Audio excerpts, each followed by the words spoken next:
자, 그 다음에 우리를 둘러싸고 있는 이 정세, 또 이제 우리 이웃 국가들과의 관계이기 때문에 대단히 중요한 문제가 되겠죠. 이웃과도 화목하게 살아야 되고 주변 분위기가 또한 좋아야지 우리 동네도 좀 잘 살 수 있는 이렇게 되니까 우리를 둘러싸고 있는 주변 이웃 국가들 간의 이 흐름들은 어떻게 좀 보시는지. 우리 또 당원들이 남북 관계에 대해서 관심이 많으시고 올해 남북 관계가 좀 어떻게 될지에 대해서 좀 전망을 해봤으면 좋겠는데요.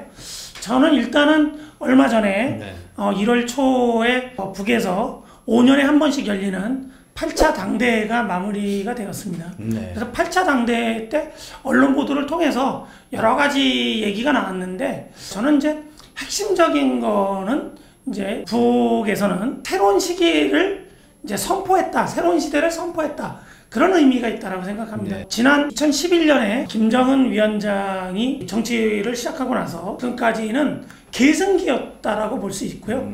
김정일 전 국방위원장의 계승자로서의 시기를 보냈다면 이번에 8차 당대를 마치면서는 김정은 시대가 새롭게 이제 열렸다. 그걸 선포했다. 그렇게 이해를 해주시면 될 것 같습니다. 그래서 김정은 위원장 색깔의 정치를 이북은 이제 시작을 하겠다라는 것을 선언했다라는 거고요. 그렇기 때문에 이제 직책도 이제 위원장에서 총비서로다가 직책이 좀 변화가 있었어요. 이제 그렇습니다. 그 지위로 그럴까요? 규약을 바꿔서 지금은 이제 당 위원장이었었는데 당 총비서로 이제 그렇게 직책이 바뀌었습니다. 그래서 이제 계승기에서 새로운 시대로다가 이제 선포하고 나간다는 그런 의미로 이해를 해주시면 될 것 같고요. 남북 관계와 관련돼서는 당대 결정서를 통해서 정확하게 얘기를 했습니다. 남북 관계가 풀리려면 두 가지를 하면 안 된다. 첫째는 북을 대상으로 하는 한미 군사훈련을 중단을 해야 된다. 두 번째, 북을 군사적으로 공격할 수 있는 그런 군비 증강, 전략 무기를 들여오는 것을 하면은 안 된다. 이 두 가지 일을 하면 남북 관계는 개선되기 어렵다는 분명한 메시지를 내놨다고 생각이 됩니다. 그래서 결론적으로 말씀드리면 남북 관계가 어떻게 될 것인 거를 전망은 결국은 문재인 정부가 어떻게 움직이냐에 따라서 남북 관계가 판문점 선언 시기로 2018년으로 돌아갈 수도 있고 문재인 정부가 북이 이야기했던 이거는 그리고 판문점 선언에 다 나와 있는 합의했던 내용입니다. 사실은 그 두 가지 관련돼서는 그거와 관련돼서 문재인 정부가 지난 2019년 20년처럼 판문점 선언 이행에 소극적이고 또 이행에 관련돼서 미국의 눈치를 볼 경우에는 문재인 정부 임기 끝날 때까지 남북 관계와 관련돼서는 크게 진척되기가 좀 어렵다. 그런 거고요. 저는 우리가 좀 진보당 시각에서 좀 주체적으로 생각한다라고 하면 남측에 우리 진보당을 중심으로 해서 자주평화통일 운동 역량들이 세력들이 문재인 정부를 그러면 문재인 정부가 판문점 선언을 지지 이행할 수 있도록 그래서 결국은 3월달에 한미 군사훈련이 첫 번째 시험대가 되지 않겠습니까? 그 한미 군사훈련을 중단할 것을 강력하게 촉구를 해내는 대중운동을 벌이고 그 힘이 발휘가 돼서 문재인 정부가 한미 군사훈련을 중단을 한다고 하면 저는 남북관계는 4월부터라도 개선될 여지가 있다. 결국 그래서 이것도 문재인 정부를 얼만큼 우리 힘으로다가 압박할 수 있느냐에 따라서 남북관계도 열릴 수 있을지 아니면 안 될지 그런 게 좀 판가름 내지 않을까.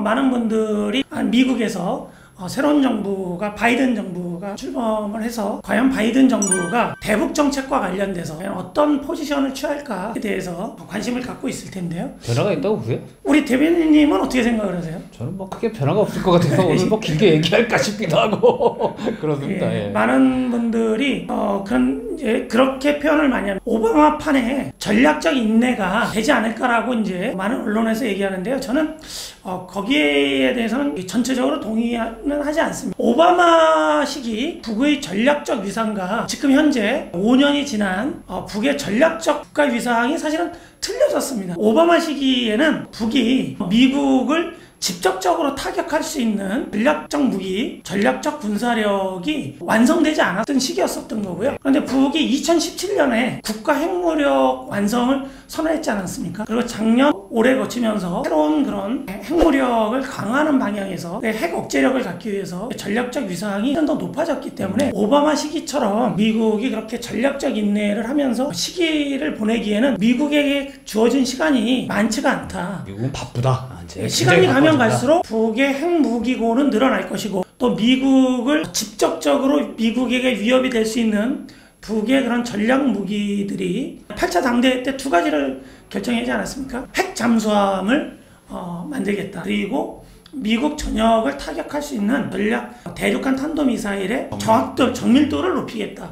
결국은 미국에게 주어진 시간은 상당히 더 없어져 가기 때문에 저는 바이든 정부가 오바마처럼 기다리는 정책을 하기는 어려울 것이다. 그리고 계기가 마련되고 그러면 오히려 북과의 대화에 오바마 때보다는 더 적극적으로 나서지 않을까 그런 생각이. 이것은 미국의 선의에 기초한 것이 아니라 북의 전략적 위상이 높아졌기 때문에 어쩔 수 없이 미국이 끌려오는 저는 측면이 있다라고 생각이 들어서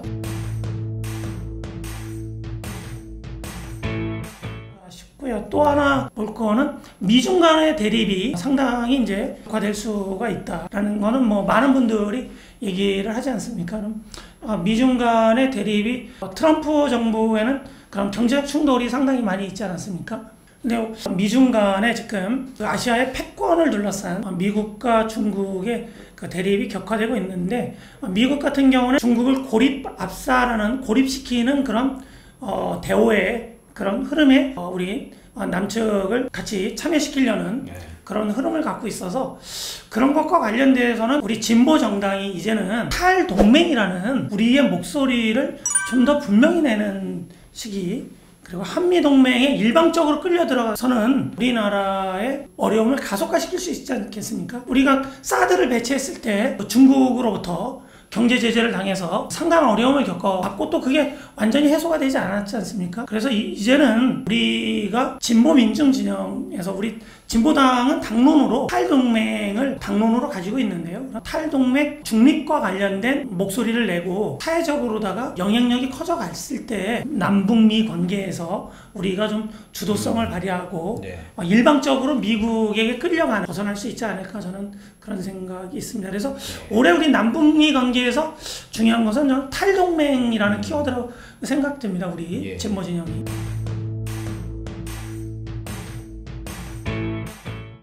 정리를 하자면 문재인 대통령 운전을 똑바로 해라. 차 키를 줬는데 도대체 언제 운전할 거냐. 요거를 지금 주문하는 거고, 또 하나는 줄을 어느 줄에 설지 요거 눈치 보는 거 좀 그만해라. 그렇습니다. 요거 했죠? 내 줏대대로 살아라. 이렇게 가야지.